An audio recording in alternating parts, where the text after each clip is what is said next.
O'zbekistonda Xitoy bosib ketdi. Xitoy hamma yoqda Xitoyliklar. Rossiyada 1991-yildan shu 97-yilgacha yuzlab katta elektrod zavodlari mavjud bo'lgan. Va mana shu elektrod zavodlari bankrot bo'lishligi uchun Xitoy davlati elektrodni 50%, 60% narxga olib kirib Rossiyada sotgan. Va bir necha yil shuni arzon sotib, Rossiyadagi zavodlar hammasi bankrot bo'lgan, hammasi ishchilarini haydab yuborgan, texnologiyasini yo'qotgan, zavod o'chgan, zavod kreditlarini to'la olmagan, hamma zavodlar yopilib ketgan. Xitoylar mavzusiga keladigan bo'lsak, bu ketishda shu davom etsa va masalan 2, 3, 5 yildan keyin O'zbekistondagi bizneslarni 50% dan ko'pi xitoylik investorlarning qo'liga o'tib ketadigan bo'lsa, keyin ular bizning siyosatimizga ham ta'sir o'tkazishi mumkin. Ular ertaga bizda qonunni chiqarishda ham o'ziga yoqadigan qonunlarni chiqartirishi mumkin. Bizning deputatlarni sotib olishi mumkin. Bizning partiyalarga ta'sir o'tkazishi mumkin. Ya'ni O'zbekistonda o'zi xohlagan siyosatni yurg'izishi, xohlab qolishi mumkin. Mana shu tahdid mavjud. Bu tahdidni oldini olish uchun nima qilishimiz kerak? Birinchi navbatda Sharqshunoslik institutida va o'sha diplomatiya universitetida yoki INIAZ degan o'sha O'zbekiston jahon tillari institutida xitoyshunoslik yo'nalishida o'qiydigan sohadiylarni endi ilmiy ish qilishga rag'batlantirish kerak. Davlatimiz yoki o'sha universitetlar o'zi katta pul ajratib, olimlarimizni Xitoylarni o'rganishga yo'naltirish kerak. Ya'ni olimlarimiz Xitoylarni o'rgansin. O'zi Xitoy Afrikaga masalan investitsiya qildi. Oqibatida nima bo'ldi? Xitoy Turkiyaga investitsiya qilyaptimi yo'qmi? Turkiya xitoylik investorlar bilan qanaqa munosabat o'rnatyapti? Xitoy Rossiyaga investitsiya qilyaptimi? Rossiya Xitoy bilan qanaqa iqtisodiy aloqalar o'rnatyapti? Rossiyani bilsanglar, Yevrosiyo tadqiqotlari instituti bor. O'sha institutda o'zini faoliyati bor. O'shalar ko'pincha maqolalarni chop etishadi. Shu maqolalarni o'qish kerak, ilm olishimiz kerak aziz do'stlar. Keyin yana bitta masala, xitoyliklar yoki inglizlar yoki turklar hech kim O'zbekiston fuqarosi bo'lmagan hech kim O'zbekistondan yerni sotib ola olmaydi. Hattoki O'zbekiston fuqarolari ham O'zbekiston yerini 50 yilga ijaraga olishi mumkin. Endi hozir O'zbekiston fuqarolari uchun qonun chiqarilgan, o'zi yashab turgan uyini yoki o'sha o'zini binosini O'zbekiston fuqarosi faqat o'zini nomiga yerni ham auksion orqali sotib olishi mumkin. Endi xitoyliklar konlarimizni ham 50 yilga yoki 30 yilga yoki nechidir yilga ijaraga olib, qazib uni agar o'zini davlatiga olib ketayotgan bo'lsa, auksionda juda qimmatga sotib olgan bo'lsa, bu byudjetga katta pul tushadi degani, bu ham unchalik yomon emas. Lekin buni yanada yaxshiroq qilish uchun nima qilsak bo'ladi desak, xitoyliklarni konni o'zini qazib olib chiqib ketishga emasdi, konni qazib mashetda обработка qilib, qayta ishlab, undan mahsulot chiqarib chet davlatlarga eksport qilishga undasak, shunga undaydigan yengil loyihalar tuzsak, shunga chorlaydigan mayda-chuyda savdogarlarni, o'sha qo'lida $10,000 puli bor Xitoylarni bu yoqqa O'zbekistonga ko'chirib olib kelmasdan, ularni O'zbekistonga ko'chib kelishiga yo'l bermasdan, aksincha xitoylik boy kompaniyalarga juda katta imtiyoz beraylik. Kesin ular bajonidil. Masalan, Shimji degan kompaniya bor. Ular nasos va kompressor chiqaradi. Agar Shimji kompaniyasi hozir O'zbekistonda zavod qursa va biz ularga kerak bo'lsa yerni 50 yilga berib yuborsak ham foydadamiz. Kerak bo'lsa o'sha Xitoylikga O'zbekiston fuqaroligini berib yuborsak ham foydadamiz. Nimaga? Chunki Shimji kompaniyasidan O'zbekiston har yili eng kami 20 million, bo'lmasa 30-40 million dollarlik kompressor va nasos olib keladi. Agar shu 30-40 million dollarlik nasos O'zbekistonda chiqsa, kamida 400-500 ta ish o'rni yaratiladi. Kamida. Agar O'zbekistonda Xitoy o'sha Shimji zavodi kelsa, O'zbekistonda chiqarib, uni SNGga sotadigan bo'lsa, O'zbekistonda 1,5-2 ming ta ish o'rni yaratsa bo'ladi. Mana shu Shimji kompaniyasiga Xitoy elchixonamiz yoki bo'lmasa tashqi investitsiyalar vazirligimiz aloqaga chiqib, ularni ko'ndirib O'zbekistonga olib kelishsa, bu bizga faqat foyda bo'ladi. Bo'ronimizni ko'plab insonlar, ya'ni qizlarimiz xitoyliklarga erga tegyapti. Nafaqat xitoyliklarga, hindlarga ham erga tegyapti. Hozir Hindistondan ham reyslar qo'yilgan, Dubaydan, Arabistondan hindlar betga kelib, bizning qizlarimizga uylanyapti, uchrashyapti, любовница qilyapti. Mana shu mavzuga men juda ham qarshiman. Iloji bo'lsa, bizning qizlarimizdan iltimos, o'zimizning o'zbeklarga teginglar. Bir amallab topinglar, o'zimizning o'zbeklarda ham yaxshi insonlar ko'p, uylana olmay yurgan, chet elda yashayotgan rosa ko'p o'zbeklar bor. Iltimos, ayollar, Xitoy va Hind millatiga, afrikalik millatlarga turmushga chiqmaydi. Chunki ularning geni bizning genimizdan kuchli. Ularning millati, ularning geni ustunlik qilib qo'yadi. Ya'ni siz Xitoylikga, Hindga yoki afrikansga erga tegadigan bo'lsangiz, masalan, 3 ta bolangiz tug'ilsa, 3 tadan bittasigina o'zbekga o'xshashi mumkin. Ikkitasi aniq yo qop-qora bo'lib tug'iladi yoki ko'zi qisuv bo'lib tug'iladi. Ya'ni o'sha millatga o'xshab ketadi. Bizning millatimiz shu o'zini chiroyli ko'rinishini, qadimiy ko'rinishini, o'zbekligini saqlab qolsin. Agar turmushga chiqmoqchi bo'lsangiz, qardosh millatlarimizga erga teginglar, iltimos. Tojik millatiga erga teginglar, qozoq millatiga, qirg'iz millatiga, turkman millatiga, je bo'lmasa turk va ozarbayjonlarga, juda bo'lmasa mayli kavkazlik, chechen, dog', avarlarga ham erga tegaveringlar. Tatarlarga erga teginglar, mana chiroyli mujik hammasi.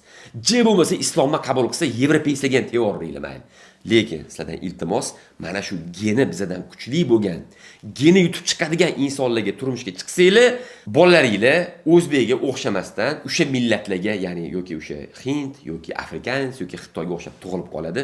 Ko'p holatlarda tekshirishganda dunyodagi eng kuchli gen Afrikaliklar geni hisoblanadi. Undan keyingi kuchli gen Hindlarning geni hisoblanadi. Undan keyin kuchli gen Xitoylarning geni hisoblanadi. Shu millatlarga uylanadigan yoki turmushga chiqadigan bo'lsanglar, farzandlaringlar bizaga o'xshamaydi. Xitoylik biznesmenlarning O'zbekistonga kelishini ikkinchi yomon jihati, Xitoylik insonlar boy bo'lganligi uchun bizning qizlarimiz ularga turmushga chiqib ketib qolsa, ertaga bu narsa massiviy tus olib ketib qolsa, bu katta zararlarga olib keladi. Meni o'zimni qo'limda ishlagan bitta ishchimiz bor edi. O'sha qizimiz bundan 5 yil avval Xitoylik insonga turmushga chiqdilar. Ular 3 yil hayot yashashdi. 3 yildan keyin ajrashib ketishdi. Va o'sha qizimiz ham menga juda yomon voqealarni aytib berdilar. Men o'sha qizimizni ham kerak bo'lsa agar ko'nsalar, videoga olib chiqaman. O'sha qizni videoga olib chiqing. Xitoyliklarga turmushga chiqishi oqibatlarini bilmoqchimiz deydigan bo'lsanglar, izohlarda yozib qoldirsanglar, o'sha qizimiz bilan birga u qizni ko'ndirib olsam, zo'r bitta video qilaman. Umuman chet elliklarga turmushga chiqishga shoshilmanglar aziz do'stlar. Chet elliklarga turmushga chiqishi katta xavflari bor. Ko'plab Xitoy insonlari O'zbekistonga kirib kelishini yomon oqibatlaridan yana bitta ikkinchi jihati, agar xitoylik biznesmenlar O'zbekistonga kirib kelib, o'zini targoviy domini ochib yoki o'zini magazinini ochib, o'zi sklad arendaga olib, Xitoyda chiqqan mollarni olib kelib, optim tarqatadigan bo'lsa, O'zbekistonlik ulgurji savdogarlarni sindirib qo'yishi mumkin. Sinmasligining yo'llari bor, lekin qiyin bo'ladi. Chunki Xitoylik ulgurji savdogarlarning puli ko'p. Ularning 10 million, 20 million, 50 million puli bor. O'zbekistonlik ulgurji savdogarlarning bo'lsa 100 mingni bor, 500 mingni bor, bo'lsa 1 million puli bor. Tasavvur qiling, 100 ming puli bor o'zbek savdogari, mana Abu Sahiyda do'koni bor, material sotyapti. Endi xuddi shu Abu Sahiyda Xitoylik kelib do'kon ochdi. Va bu xitoylik insonning 10 million dollar puli bor. Tasavvur qiling, chumoli bilan fil jang qilyapti. Bu jangda kim yutadi? Fil burniga suv olib turib, bitta purka borsa, bu chumollarning hammasi o'sha suvda bo'g'ilib o'lib qolmaydi. Ya'ni boy tadbirkor O'zbekistonga Xitoyda chiqayotgan molni olib kelib sotadigan bo'lsa, o'zbekistonlik tadbirkor sinib ketishi aniq. Chet elda, ya'ni Turkiyada turklar nima qilgan? Turklar xitoylik savdogar kelib, Turkiyada firma ochib, o'zini molini primoy sota olmaydi. Mana shuni qonunan sota oladi, lekin hech qaysi xitoylik sota olmaydi. Buning uchun Turkiyada sun'iy to'siqlar qo'yib qo'yishgan. Xitoylik odam mahsulotini olib kelsa, u tamojniyadan molni olib chiqa olmaydi. Tamojniyada moli 1 yil, 2 yil yotaveradi. Unga sertifikat berishmaydi. Uni ishlarini qiyinlashtirib qo'yishadi. Mana shu narsani albatta qilishimiz kerak. Ya'ni biz turklarning usulini qo'llasak, Xudo xohlasa, Xitoydan mol olib kelib sotadigan xitoyliklar bozorimizni egallab ololmaydi. Rossiyada 1991-yildan shu 97-yilgacha yuzlab katta elektrod zavodlari mavjud bo'lgan. Va mana shu elektrod zavodlari bankrot bo'lishligi uchun Xitoy davlati elektrodni 50%, 60% narxga olib kirib Rossiyada sotgan. Va bir necha yil shuni arzon sotib Rossiyadagi zavodlar hammasi bankrot bo'lgan, hammasi ishchilarini haydab yuborgan, texnologiyasini yo'qotgan, zavod o'chgan, zavod kreditlarini to'la olmagan, hamma zavodlar yopilib ketgan. Va mana shu 97-yildan keyin Rossiya Xitoydagi kompaniyalar kelib Rossiyadagi shu zavodlarni auksion yoki tender orqali sotib olgan. va bu zavodlarni boshqa ishlamaydigan qilib, prosta sklad qilib foydalangan. Va uzoq yillar davomida mana shu elektrod ishlab chiqarish sohasi Rossiyada o'ldi.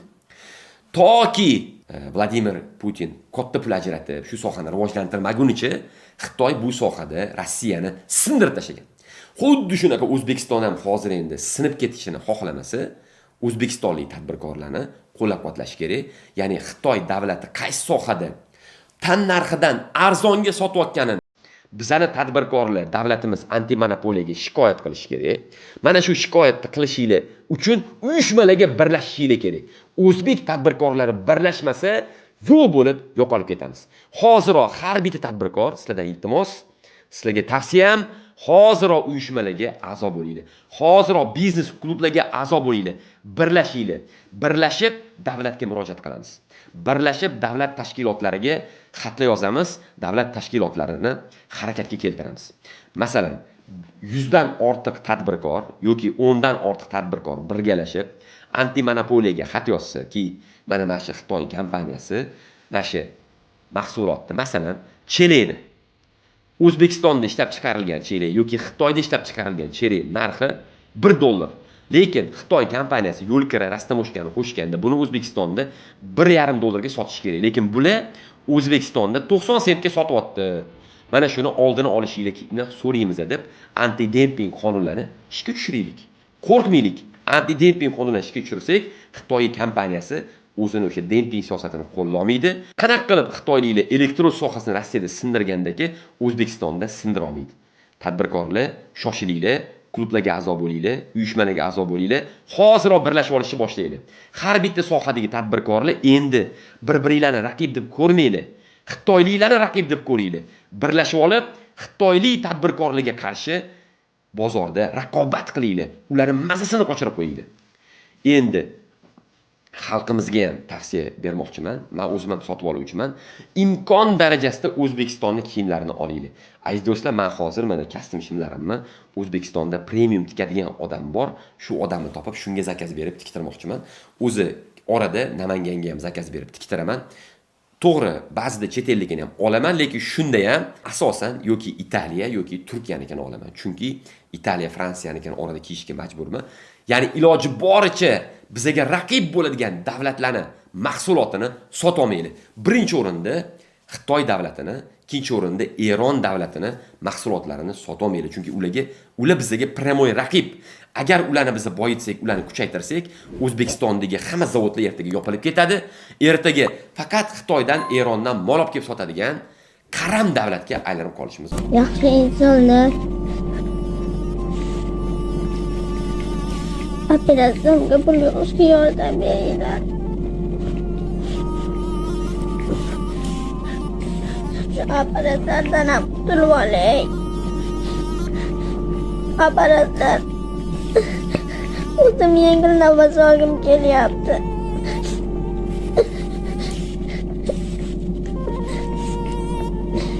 Operatsiyamga pul yig'ishga yordam beringlar.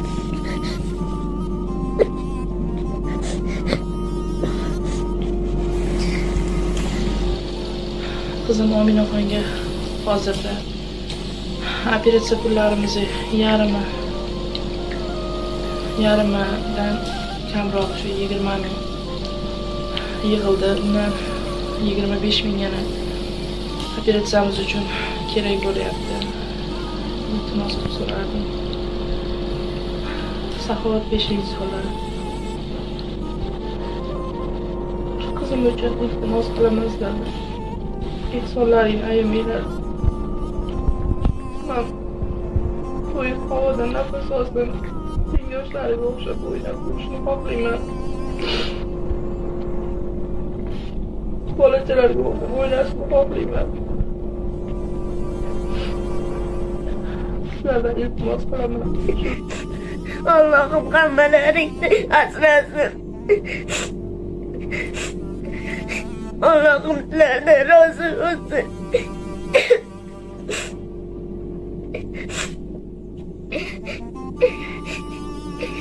Men ham yaqin bo'lgan e'tibor qilinglar.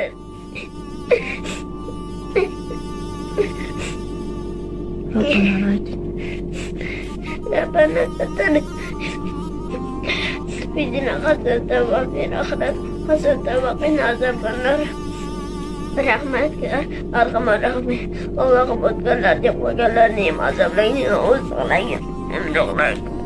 Rahmat qizim, siz ham sog' bo'ling.